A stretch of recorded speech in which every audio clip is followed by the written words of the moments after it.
Ayan guys, good morning. So nandito ulit tayo ngayon sa aming bukid. So ito nga guys yung bago naming dinedevelop, yung bagong maisa ni Papa. Ayan.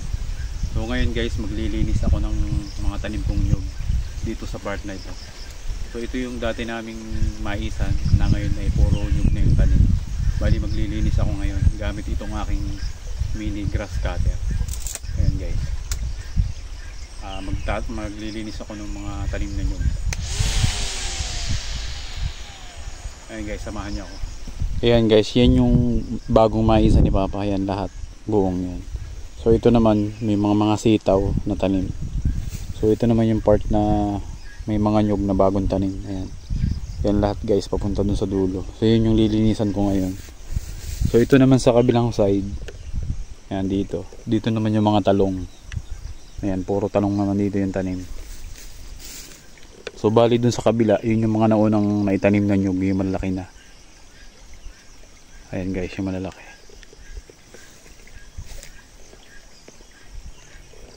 Ayan guys, yung mga lilinisan natin, yung mga ganyang kalalaki na nyug. So unahin natin doon sa dulo. Ayan guys, tingin nyo, ang ganda ng view. Ayan guys, puro nyug yung tanim na dito. Ayan, hindi na halos siya makita kasi ang lago na ng mga damo. Ayan guys. So dun yung kamutihan namin. So ito naman yung mga nalinisan ko kahapon. Ayan guys, yung mga green na yan, puro mais yan. Papunta dun sa kabila.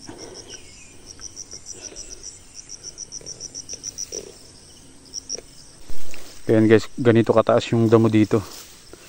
Sobrang taas na kasi maulan na. Yan guys, so hanggang baywang ko yung damo. Yan yung paragis.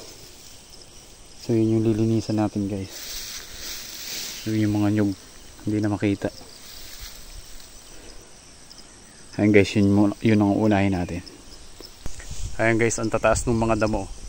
Ito yung tripod ko, halos lumubog na. So napakalago na nung damo dito, kaya gagrass cutterin na natin. Kasi yung nyug hindi agad lalaki kapag masukal. Ayan guys, maglilinis na tayo.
Ito yung tanim naming kangkong dito guys, oh. Ang tataba na.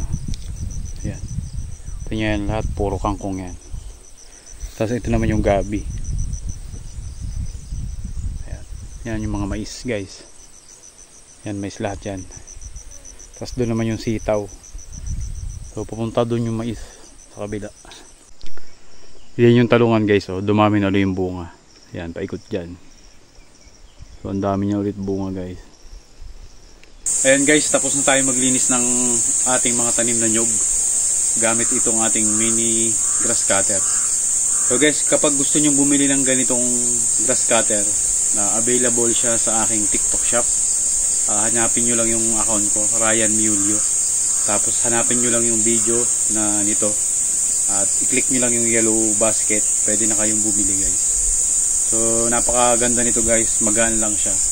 Tapos pwede nyo dalhin kahit saan kasi rechargeable yung battery niya, saka dalawa na. Tapos siya ay 48 volts, matagal malobat.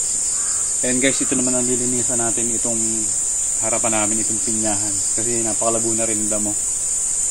And guys, samahan nyo dito ako maglilinis.